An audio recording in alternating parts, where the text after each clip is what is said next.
자, 이제 부동산 얘기. 한국은 역시 또 부동산이다. 뭐 리얼리스테이트다 이런 얘기를 합니다. 뭐 흔히 하는 말이 그래서 뭐 무협지에서 따온 말이지만 강남불패. 이게 이제 우리 어린 시절에 봤던 동방불패에서 나온 거 아니에요? 그 동방불패인데 강남불패다. 이거 뭐 정권이 바뀔 때마다 문재인 정권 때부터 부동산하고 그렇게 싸웠지 않습니까? 특히 그 중에서도 동방불패가 아니라 이 부동산 불패하고 싸웠는데 그 중에서도 강남불패. 그 다음에 또 하나의 키워드는 지방은 소멸한다. 실제로 지금 지방은 촌이라고 굳이 안 해도 중소도시 심지어 부산 같은 경우도 영도나 이 부산 안에도 소멸 지역이 막 늘어나고 있잖아요. 예. 서울도 있어요. 예. 서울도 초등학교가 유구한 역사를 자랑하는 초등학교가 문을 닫는 저 화양동 쪽에 맞습니다. 있는 초등학교는 예, 예, 저도 뭐 옛날에 그 거기 나온 친구들이 많이 있는데 문을 닫더라고요. 예. 그렇다면 강남불패냐 지방 소멸이냐 어떤 키워드가 더 중요할까요? 저는 뭐 첫 번째로는 그래프를 한번 보시면 서울의 집값의 통계입니다.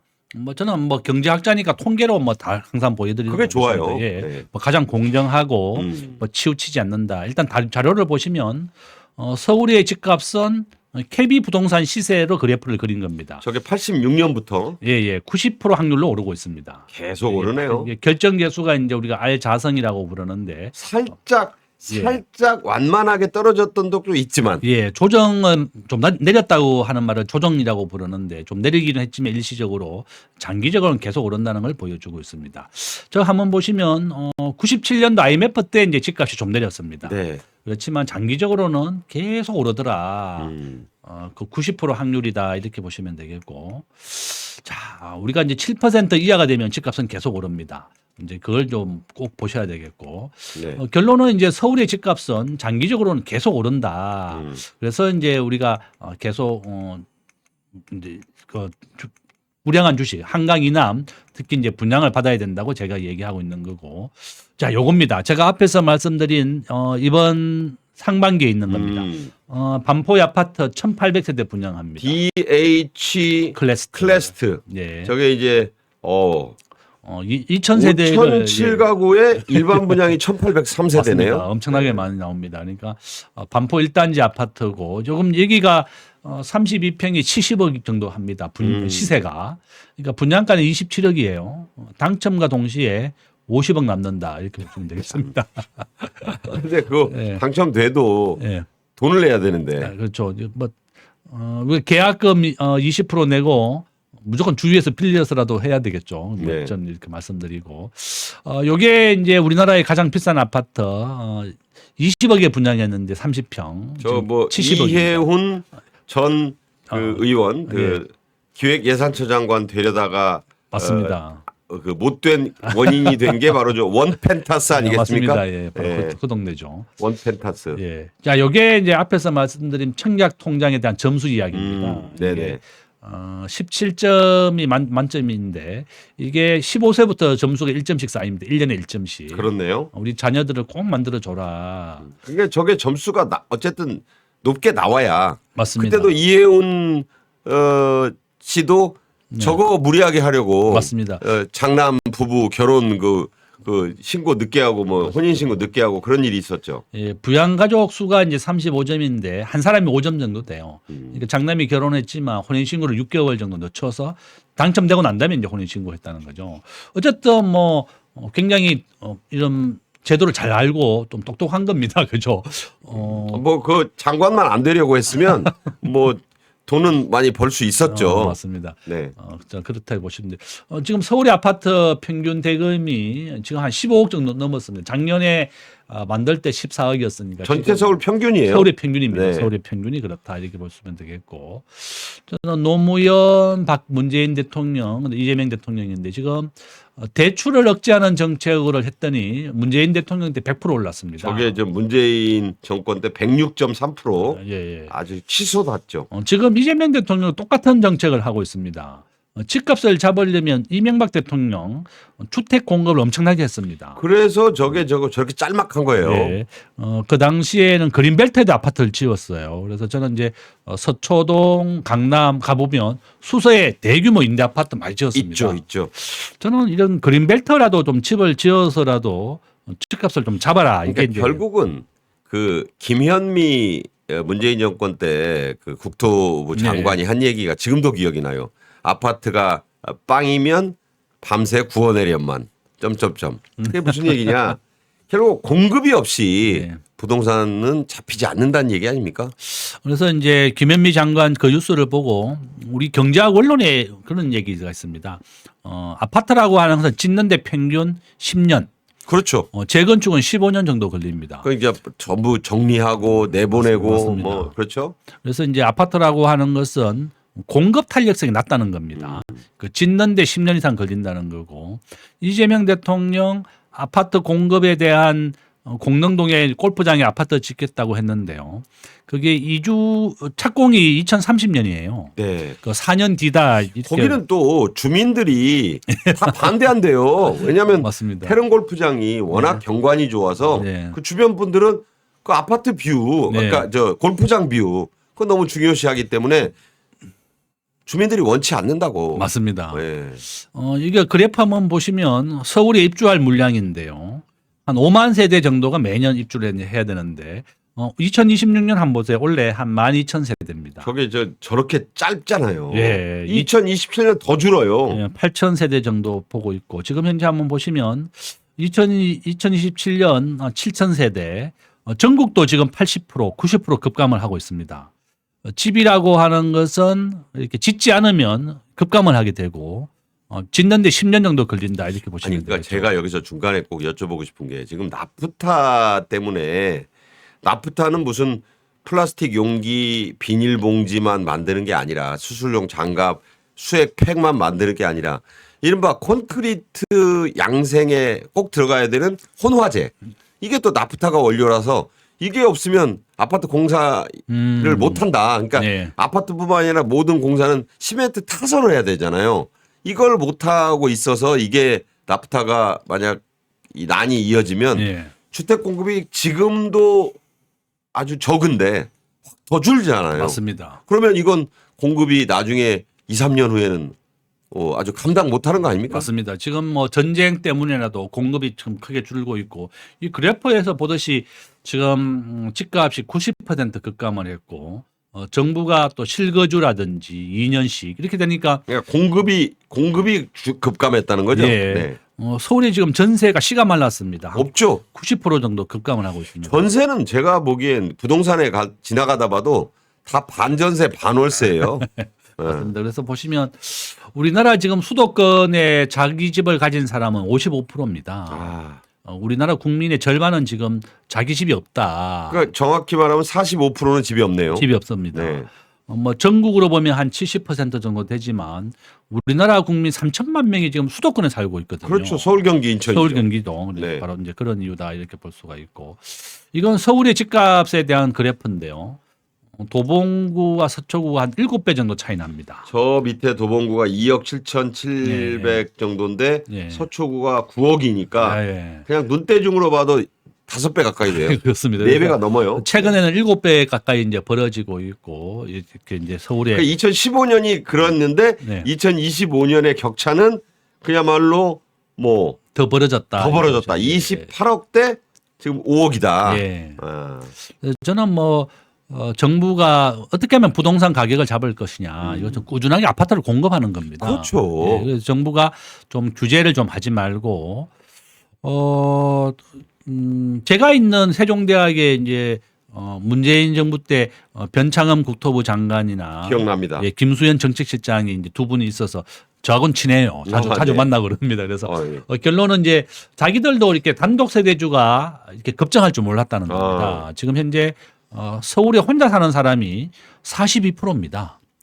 우리나라 그러니까 10사람 중에 4사람이 넘는다는 맞습니다. 얘기죠. 네. 그러니까 단독 세대주가 이렇게 늘어날 줄 몰랐고 또 한국에 있는 외국인이 한 280만 명입니다. 현재. 중국인가 포함해서. 포함해서. 네. 그래서 이제 우리 학자들은 한국의 적정한 외국인 비율을 전체 인구의 15% 750만 명으로 보고 있습니다. 그렇죠. 그 정도가 예, 적정하다. 예, 인구가 계속 줄어들고 있기 때문에 외국인들을 유입해야 됩니다. 네. 또 세 번째는 우리가 평균 연령이 90세입니다. 지금 뭐 어디 상가에 가서 네. 90세 이하로 돌아가신 분들을 만나면 네. 대단히 애석해하고 대개 다 90 넘으셔요. 맞습니다. 이게 조만간 100세 시대도 뭐 다 이제 와 있다라고 생각이 드는데.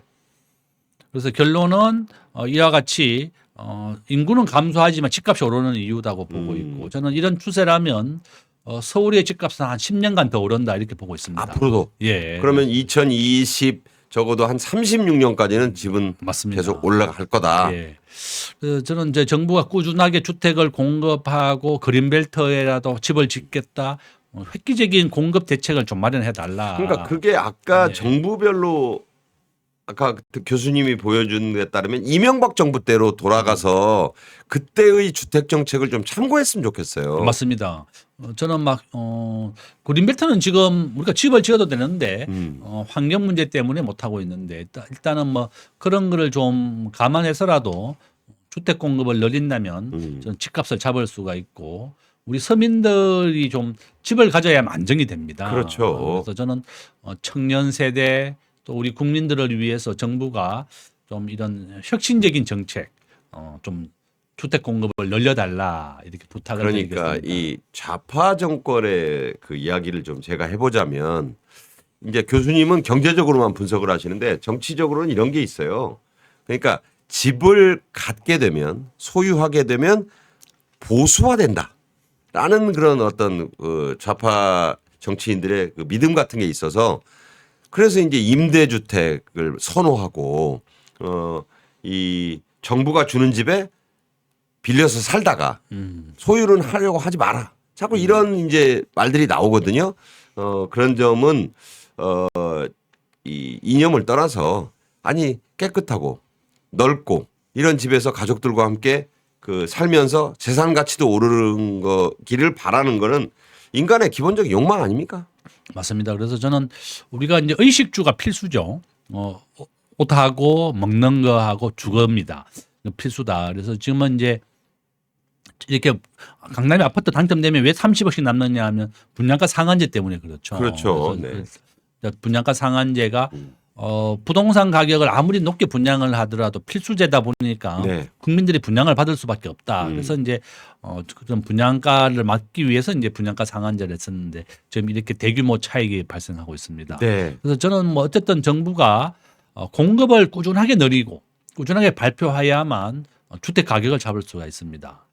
지금 서울의 재건축에 대한 규제를 보면 재개발은 전체 면적의 15%가 임대 아파트를 줘야 되고 재건축은 늘어나는 용적률의 50%가 임대 아파트입니다. 그렇죠. 임대가 너무 많아요. 예, 그다음에 초과 한수제라든지 그래서 저는 좀 규제를 너무 좀 하지 말고 미국 연방 정부가 집값이 많이 올랐을 때 해결책은 정부는 더 이상 주택 시장에 개입하지 않겠다. 그러니까 불개입이 맞아요. 맞습니다.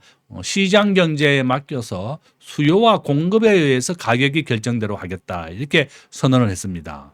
저는 우리 정부도 부동산 시장에 정부가 좀 개입하지 말고 그러니까. 시장 경제에 맡겨서 주택 가격이 이렇게 오르면 아파트 건설업체가 집을 많이 지으면 집값이 낮아지게 됩니다. 그런데 그것에 대한 것이 그러니까 아까 말씀드린 대로 그렇게 하면 이 집값이 오른다라는 그런 생각을 갖고 뭐 정부를 이기는 시장은 없다.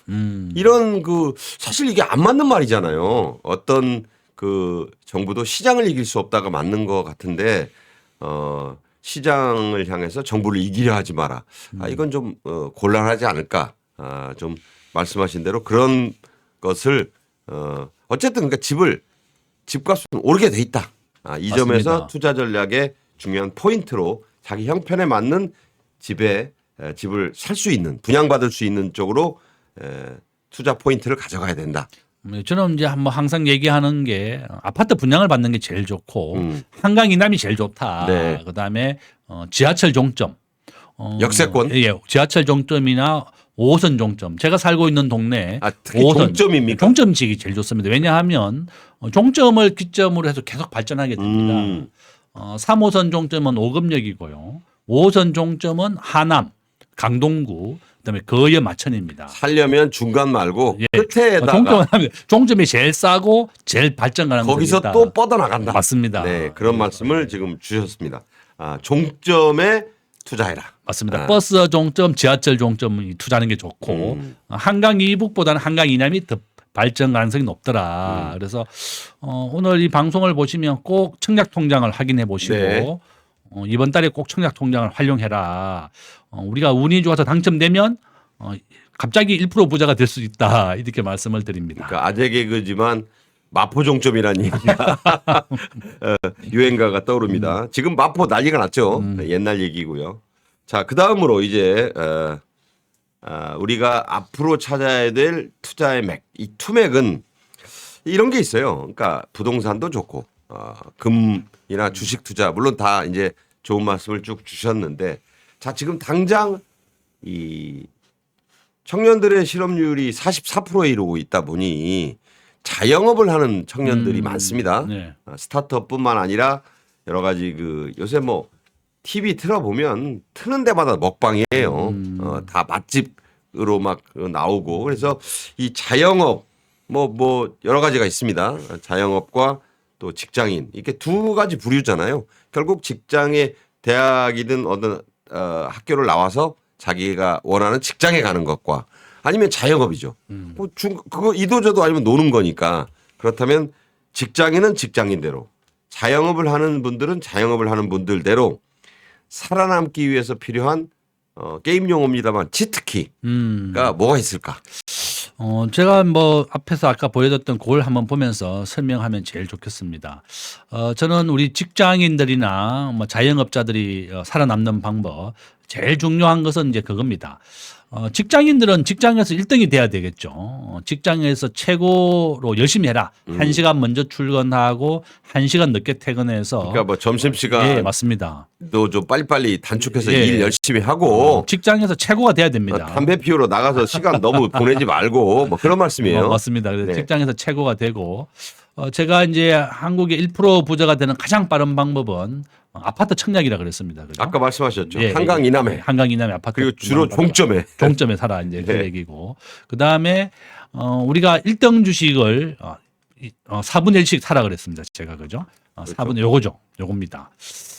이제 우리가 기업을 내가 자영업을 하고 있다, 뭐 소기업을 하고 있다 그러면 앞에서 말씀드린 것처럼 30% 할인된 금액으로 고객을 확보해라. 10,000명 정도만 잡는다면 월 1억이 들어오는 겁니다. 구독 경제죠. 구독 경제. 경제입니다. 네. 그 다음에 네이버 쿠팡에 온라인으로 물건을 팔아라. 이게 60%가 넘었습니다. 바로 이런 비중이고 이제 오프라인 시대는 갈수록 줄어들어서 줄어듭니다. 이제 앞으로는 비중이 60%에서 80%로 80%. 온라인이 늘어난다 이 맞습니다. 말씀이죠. 예. 그다음에 뭐 정부 납품을 꼭 해라 뭐 이 얘기입니다. 정부 납품은 왜? 정부에 납품하기는 절대 돈 떼일 일이 없습니다. 일단 조달청에서 이제 조달청이 다 맞습니다. 나라 세금으로 주니까 예. 가급적 정부의 조달을 그러니까 납품을 하는 것을 권한다 이 말씀이죠. 맞습니다. 네. 그다음에 근데 이제 경쟁이 좀 치열하잖아요. 그런데 뭐 이게 자격만 되면 다 성립이 됩니다. 아. 자격 조건입니다. 그래서 우리가 중소기업을 하고 있거나 한다면 꼭 정부 납품을 해야 되겠고. 그러니까 민간에만 상대하려고 하면 민간이라는 시장은 언제 어떻게 바뀔지 모르니까 안전판을 정부 조달로 만드는 자영업을 해라. 맞습니다. 네, 바로 그 말씀이군요. 네, 그다음에 제가 앞에서 말씀드린 것처럼 우리 월급장이들 우리가 부동산 주식이 있는데 청약 통장 활용이라든지 1등 주식이라든지 그다음에 앞에서 말씀드린 직장 내에서 1등 되기 결혼식 장례식 회사의 경조사는 내가 다 가라고 가르칩니다. 왜 그럴까요? 왜냐하면 직장 내 우리가 직장을 다니는 사람들이 제일 어려운 게 인간관계거든요. 그렇죠. 인간관계를 쌓기 제일 좋은 것은 경조사에 다 참여하는 겁니다. 결혼식, 돌잔치, 장례식, 장례식 다 웬만하면 다 참여해라, 다 네. 가라. 그 이제 거기서 인맥을 쌓는 건가요? 맞습니다. 그래서 인간관계를 가장 좋게 하는 방법이 이제 모든 회사의 행사에 다 참여하는 거다. 무슨 야유회를 가도 맞습니다. 가고 예. 세미나도 빠지지 말고 네. 그 돈이 된다는 건가요? 맞습니다. 그게 직장 내 원만한 인간관계를 만들어서 직장을 잘 다닐 수 있는 방법이다. 이와 같이 적극적으로 회사 활동에 참여하고 회사 내 1등 사원이 되라. 그래야만 우리가 직장에서 살아남을 수가 있습니다. 자, 저기에 파란색으로 이제 아까 제가 질문 드리려다 이제 지금 넘어온 건데 미국의 생산성 1위가 개인 전화, 신문 금지, 도시락이다. 네. 그래서 공무원 11만 명을 해고했다. 저기에 대한 설명을 좀 해주시죠.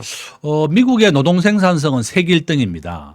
미국에선 직장을 다니게 되면 사적인 전화도 못 합니다. 근무 시간 중에는. 또 신문을 당연히 못 보는 거고 미국 사람도 도시락을 싸와서 밥 먹는 사람도 많이 있습니다. 많더라고요. 예, 시간을 짧게밖에 안 주기 때문에. 그러니까 그게 그 엄격한 소위 그러니까 근무 체크라는 거죠. 맞습니다. 시간을 컨트롤하는 거죠. 네. 트럼프 대통령 작년에 공무원들 11만 명 해고했습니다. 미국은 예산을 주지 않으면 자동 공무원 해고입니다. 그때 그 왜 그래서 테슬라의 맞습니다. CEO 머스크가 정부 예. 그 효율분과 수장하면서 예. 엄청 예. 잘랐잖아요. 네. 그래서 미국은 우리나라와 다르게 정규직과 비정규직 구분 자체가 없고 네. 정규직도 해고를 할 수 있는 게 바로 미국이다.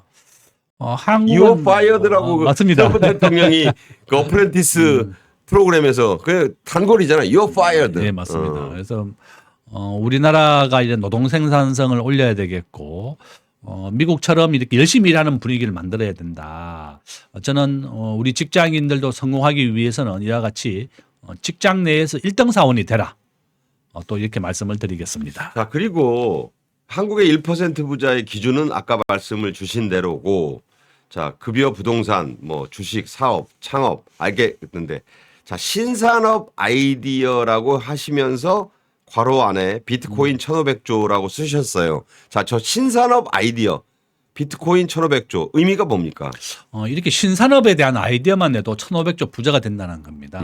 우리가 지금 현재 보니까 인공지능이라든지 신산업에 대한 아이디어가 계속 나와요. 작년에 메타가 중소기업을 하나 인수했는데 무려 20조를 주고 인수했습니다. 그런 거 기억납니다. 예, 예. 네. 젊은 20대, 30대가 창업한 기업들, 또한 인공지능에 대한 핵심 인재들을 한 3천억 정도 주고 스카우트 해옵니다. 막 그랬죠. 예, 이와 같이 미국은 지금 현재 인공지능이라든지 최고의 전문가에 대해서는 뭐 1,000억, 2,000억씩 주고 스카우트 그러니까 해옵니다. 아이디어로도 돈을 벌 수가 있다. 맞습니다. 그래서 우리가 자녀들에게도 막 책만 공부하라고만 하지 마시고 우리가 인공지능이라든지 스마트폰이라든지 잘 활용하게 가르쳐야 된다. 남들이 안 하는 분야의 아이디어만으로도 맞습니다. 돈을 뭐 수천억 원 예. 뭐 이렇게 벌 수 있다.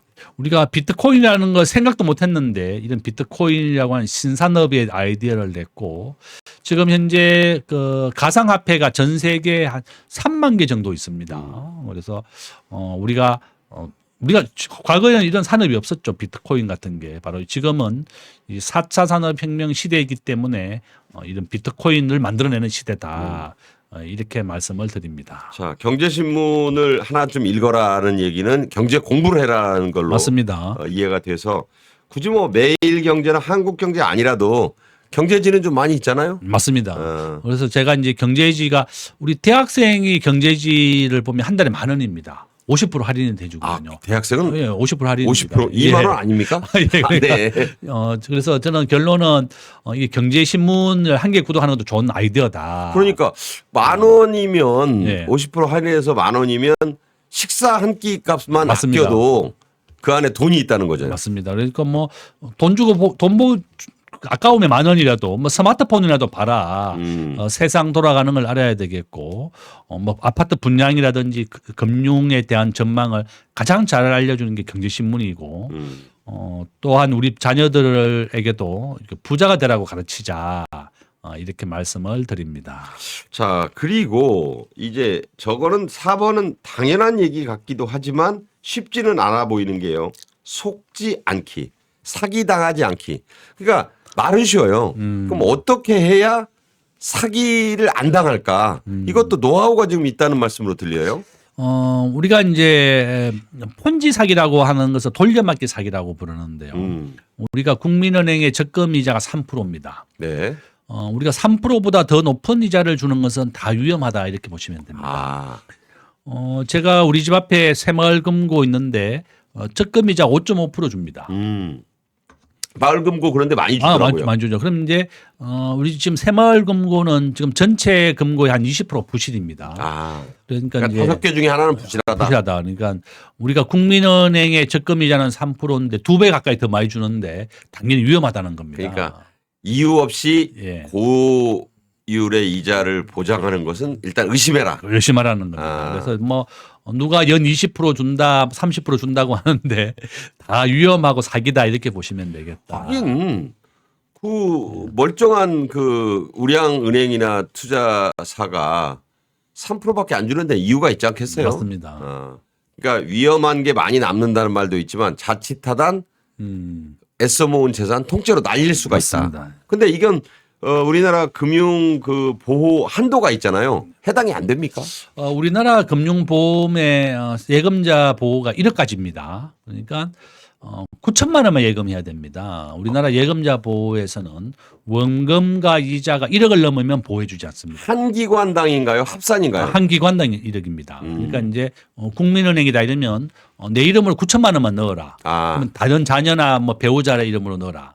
한 은행에서는 1억만 되고 우리나라 시중은행에 뭐 부도날 일은 잘 없다. 그러니까 뭐 그렇게 위험하게 생각하지 않아도 됩니다. 다만 뭐 제2저축은행이라든지 뭐 새마을금고라든지 이런 쪽에는 예금자 보호가 되는 상품에 투자를 해라. 세상은 그 누구도 우리를 지켜주지 않습니다. 네. 우리가 스스로 똑똑해야 된다. 예. 참 스스로 똑똑해야 된다. 10,000원 투자를 해서 경제신문 하나쯤을 구독하는 게 좋겠는데 그것도 싫으시면 스마트폰으로 게임만 하지 말고 유튜브 물론 보는 거 좋습니다. 그렇지만 어쨌든 경제 공부를 좀 하자. 그런 말씀으로 이해했습니다. 자영업자 얘기를 좀 이제 하지 않을 수 없어요. 어쨌든 뭐 자영업으로 버티는 한마디로 버틴다라고 표현할 만큼 어렵게 저도 지난 일요일에 그 꽃구경 겸해서 제 집사람하고 지방에 가서 이제 어느 그 전통시장을 봤는데 그 젊은이들이 많이 특정 뭐 시장을 뭐 이름을 말씀드리긴 그렇지만 열심히 자영업을 하더라고요. 그런데 이제 뭐 돈을 버는 걸 떠나서 지금은 버티는 게 이기는 것이다. 그러니까 뭐 그 유명한 얘기가 있잖아요. 강한 자가 살아남는 게 아니라 살아남는 자가 강한 것이다. 자.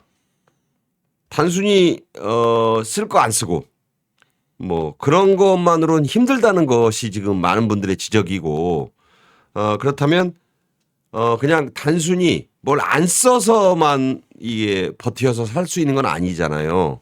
그렇게 본다면 큰 수익을 이분들이 낼 수 있는 어떤 조언 그게 필요할 거라고 봅니다. 어떤 게 있을까요?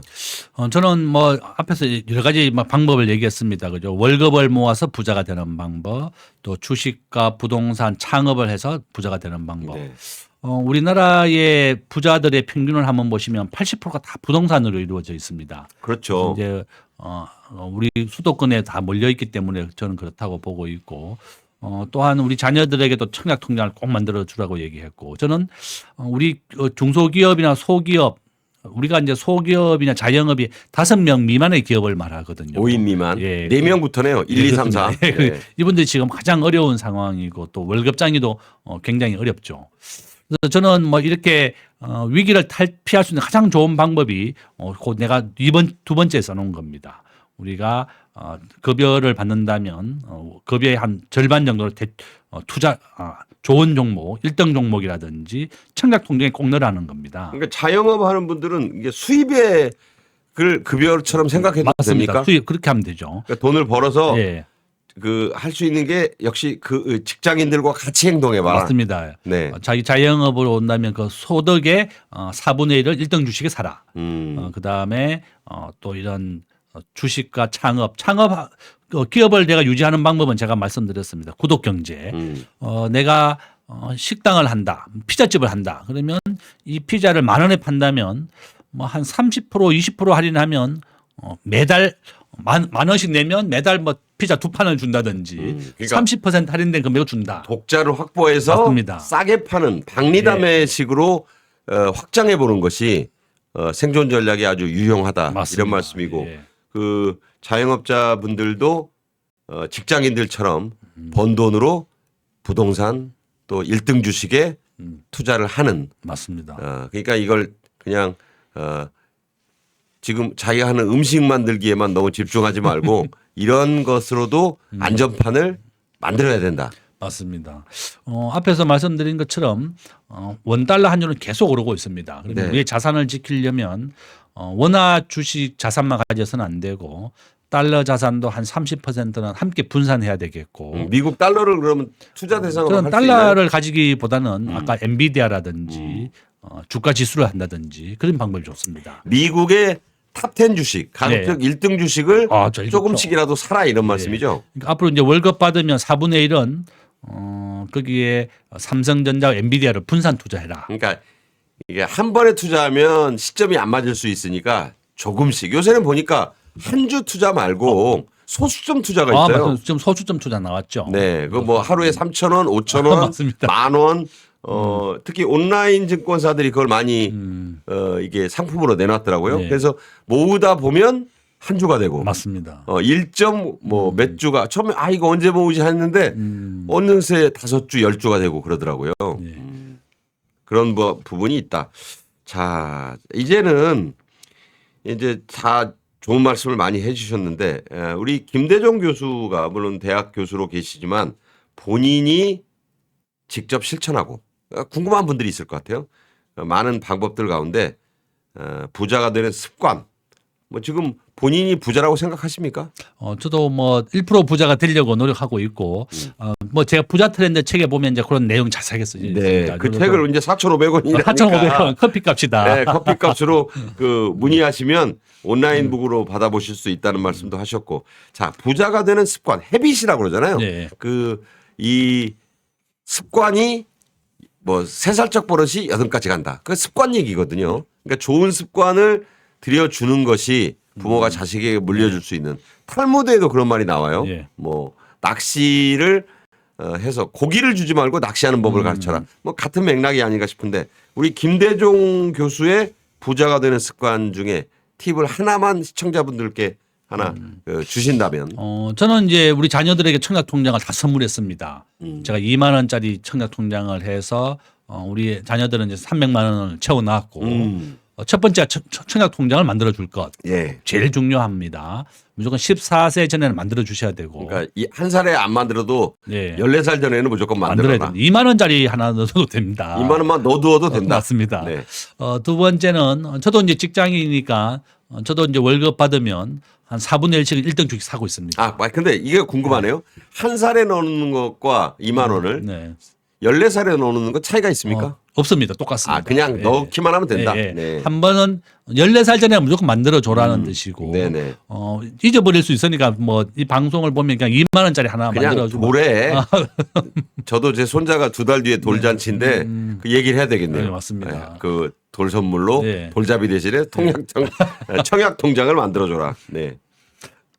그다음에 1등 주식에 사라. 네. 1등 주식을 사라. 그게 제일 좋다. 저는 그렇게 보고 있습니다. 가급적 미국 주식 말씀하시는 거죠. 그리고 한국도 1등 주식. 맞습니다. 꼭 삼성전자 아니어도 되나요? 안 됩니다. 무조건 1등이 사야 된다. 전체 주식의 1등. 1등. 네. 시가총액 1등은 삼성 1조 달러.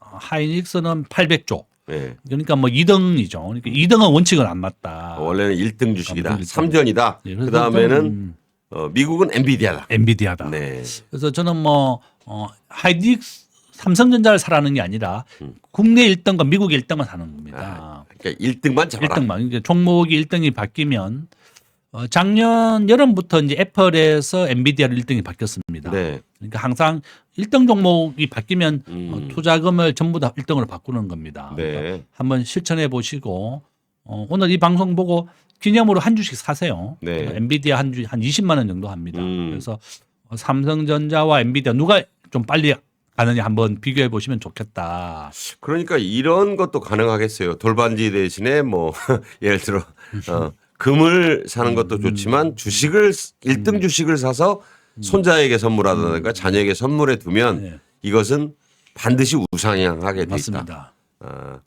집에 대한 투자를 젊은이들이 좀 꺼리는 경향이 있어요. 왜냐하면 워낙 많은 돈이 드니까.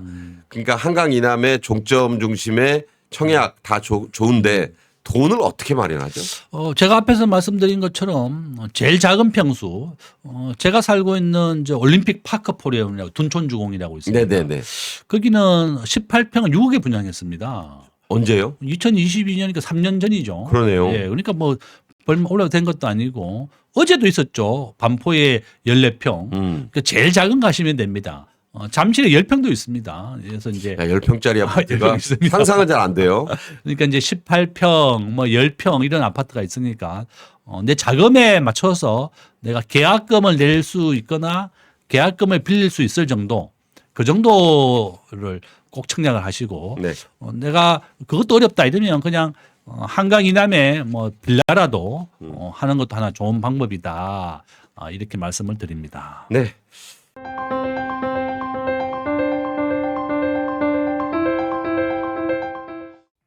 흐름을 읽으면 돈이 보인다. 펜앤 경제 TV.